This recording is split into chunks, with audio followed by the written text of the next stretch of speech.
এর সাথে বৈঠকে বসেছেন জামায়াত ইসলামীর নেতারা। এই মুহূর্তে সেখানে আছেন সহকর্মী বেলায়েত হোসেন, যুক্ত হব তার সঙ্গে।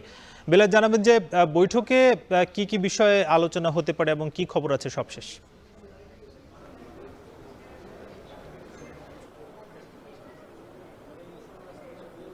সাকিব, এই মুহূর্তে নির্বাচন কমিশনে একসাথে দুটি বৈঠক অনুষ্ঠিত হচ্ছে। একটি বৈঠক হচ্ছে প্রধান নির্বাচন কমিশনারের সাথে জামাত নেতারা বৈঠকে বসেছেন, আরেকটি বৈঠক অন্য যে চারজন নির্বাচন কমিশনার আছেন তারা বৈঠকে বসেছেন।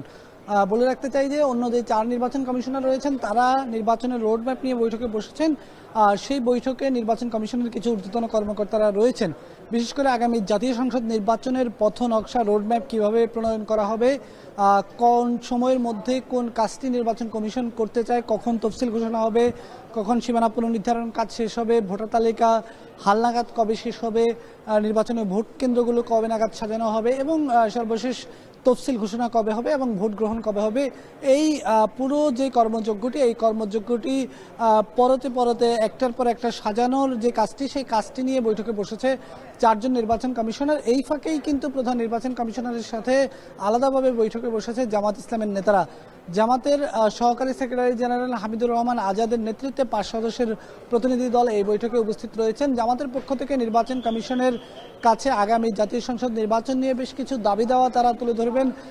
বিশেষ করে আচরণবিধি সহ নানা বিষয় তারা তুলে ধরবেন। নির্বাচনের কালো টাকার প্রভাব সহ নির্বাচনের নানা বিষয়ে তারা কথা বলবেন। কিছুক্ষণের মধ্যে হয়তো তাদের এই বৈঠকটি শেষ হবে। আমরা যতটুকু বৈঠক সূত্রে খবর পেয়েছি আরও 20 মিনিটের মতো বৈঠকটি চলতে পারে। এই 20 মিনিট বৈঠক শেষে জামাতের সহকারী সেক্রেটারি জেনারেল হামিদুর রহমান আজাদ তিনি সাংবাদিকদের সঙ্গে কথা বলবেন। কথা বলে তিনি জানাবেন আসলে প্রধান নির্বাচন কমিশনারের কাছে তারা কী দাবি তুলে ধরেছেন এবং প্রধান নির্বাচন কমিশনারের পক্ষ থেকে তাদেরকে কী ধরনের আশ্বস্ত করা হয়েছে।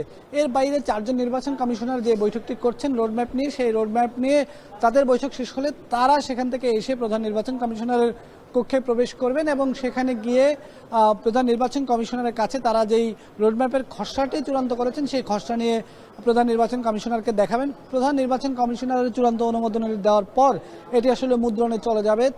এই মুদ্রণে চলে যাওয়ার পরেই নির্বাচনের যেই রোডম্যাপ, সেই রোডম্যাপটি আনুষ্ঠানিকভাবে প্রকাশ হবে। তো সব মিলিয়ে এই দুটি বৈঠক চলছে। আমরা অপেক্ষা করছি বৈঠক দুটির পর কমিশনের পক্ষ থেকে বা জামাতের পক্ষ থেকে কি জানানো হয়, সেটি জানানোর পর আপনার মাধ্যমে দর্শকদের জানিয়ে দেওয়ার চেষ্টা করবে। এই ছিল আমার কাছে এখনকার মতো। সাকিব, ইসি সচিবালয়ে প্রধান নির্বাচন কমিশনারের সাথে বৈঠক করছেন জামায়াত ইসলামী নেতারা, সে খবর জানাচ্ছেন বেলায়েত হোসেন।